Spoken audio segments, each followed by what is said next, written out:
RRB Allahabad board के ALP के उम्मीदवार नियुक्ति को लेकर काफी समय से संघर्ष कर रहे हैं। साल 2018 में आरआरबी इलाहाबाद बोर्ड द्वारा एएलपी टेक्नीशियन के 7,473 पदों पर भर्तियां निकाली गई। इनमें से एएलपी के 4,236 और टेक्नीशियन के 3,237 पदों पर भर्ती होनी थी। भर्ती की सारी प्रक्रिया पिछले साल पूरी हो गई, मगर एएलपी के उम्मीदवारों को अब तक नियुक्ति नहीं मिल पाई। एएलपी की भर्ती के लिए 3 स्टेज में भर्ती परीक्षा और डॉक्यूमेंट वेरिफिकेशन हुआ। वहीं टेक्नीशियन के लिए सिर्फ 2 स्टेज की कंप्यूटर बेस्ड परीक्षा और उसके बाद डॉक्यूमेंट वेरिफिकेशन हुआ। इन सभी प्रक्रिया के बाद पैनल जारी हुआ। सबसे पहले 963 उम्मीदवारों का एक पैनल 22 अगस्त 2019 को जारी हुआ। 380 उम्मीदवारों का दूसरा पैनल 14 नवंबर 2019 को जारी हुआ। इसके बाद तीसरा पैनल 1881 उम्मीदवारों के लिए 20 दिसंबर 2019 को जारी हुआ। इसके बाद 9 जनवरी को फाइनल पैनल आया। इस पैनल में बचे हुए उम्मीदवारों को शामिल किया गया।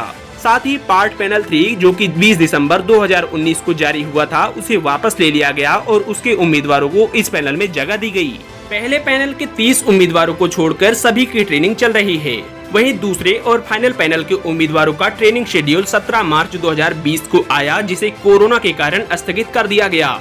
कुल मिलाकर 963 उम्मीदवारों को छोड़कर बाकी पैनल के 3,273 एएलपी के उम्मीदवार ट्रेनिंग शुरू होने का इंतजार कर रहे हैं। इसके अलावा 1,101 उम्मीदवारों को स्टैंड बाई में रखा गया है। स्टैंड बाई यानी वेटिंग के उम्मीदवार। स्टैंड बाई में रखे जाने वाले उम्मीदवारों को रेलवे वैकेंसी खाली होने पर प्राथमिकता देती है। चयनित और वेटिंग वाले सभी उम्मीदवारों की नियुक्ति पैनल आने के 1 साल में पूरी होनी चाहिए, क्योंकि पैनल की वैधता 1 साल की ही होती है। ऐसे में चयनित और वेटिंग दोनों के ही उम्मीदवार नियुक्ति को लेकर काफी परेशान हैं, क्योंकि फाइनल पैनल आए 6 महीने हो चुके हैं और अब उम्मीदवारों के पास आगे के 6 महीने ही बचते हैं। चयनित उम्मीदवार नियुक्ति की मांग को लेकर ट्विटर पर गुहार लगा रहे हैं। उम्मीदवार रेल मंत्री से लेकर जोन के डीआरएम को टैग कर दिन रात ट्वीट करते रहते हैं, मगर ना तो रेल मंत्री और ना ही किसी अधिकारी के कान पर जू रेंगती नजर आती है। परेशान उम्मीदवारों को प्रयागराज के डीआरएम से हर बार एक ही जवाब मिलता है।